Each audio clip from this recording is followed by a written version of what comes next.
যাক, তোমাদের আসতে তো কোনো সমস্যা হয়নি। না না তোমাদের সমাগম দেখে আমার খুব ভালো লাগছে। আর কালকে মাধবী তুমি পরিচয় করে দিয়েছিলে তুমি রফিক, তুমি হচ্ছ বিমল, তারপরে রাজা রাজা রাজা, আর তুমি তো কালকে ছিলে না, হচ্ছে ফজলু। নতুন এসেছে। ও ফজলু। ও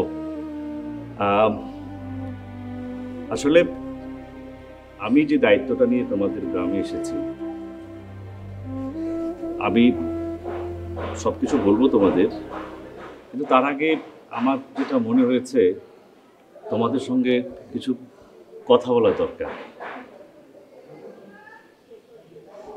তোমাদেরকে আমি প্রথমে একটা প্রশ্ন করতে চাই। এই দেশটা তো আমাদের। তোমাদের কি কখনো মনে হয় না যে আমাদের দেশে সাধারণ মানুষ ভালো নেই?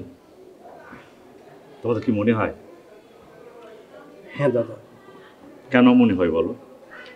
কারণ দাদা, আমরা তো আমাদের মতো চলতে পারছি না, স্বাধীনভাবে চলতে পারছি না, কথা বলতে পারছি না, সব কিছুতেই বাধা বিপত্তি ওই ফিরিঙ্গিদের।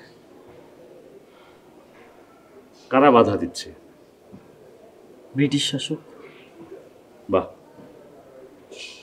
তোমরা কি জানো যে আমাদের এদেশের আমাদের যে ইতিহাস, হাজার বছরের ইতিহাস, এই হাজার বছরের ইতিহাসে অনেক শাসন আছে, অনেক শোষণ আছে, অনেক নিপীড়ন আছে, অত্যাচার আছে।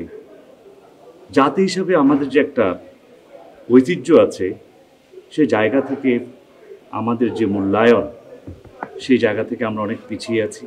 তোমাদের কি মনে হয় না? সর্বক্ষেত্রে কি আমাদেরকে কি অন্যায্য হিসেবে আচরণ করা হচ্ছে, সেটা কি তোমাদের মনে হয়? জি মনে হয় দাদা, পদে পদে মনে হয়, প্রতি মুহূর্তে মনে হয়। বেশ, মনে হয় আমরা ম্লেচ্ছ। বেশ, এই কথাগুলোই তোমাদেরকে আমি আসলে বলার জন্য আজকে ডেকেছি এখানে।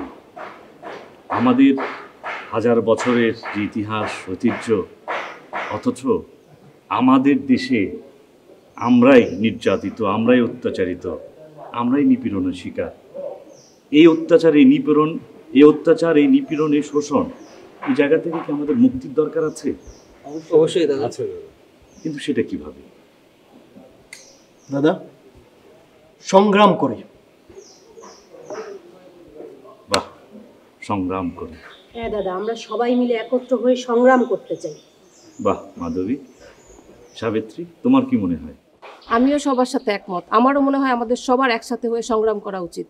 তোমরা তো খুব সহজে বলে ফেললে যে আমরা সংগ্রাম করতে চাই, কিন্তু এই সংগ্রাম, এই বিপ্লব, এই পথটা কিন্তু মসৃণ না।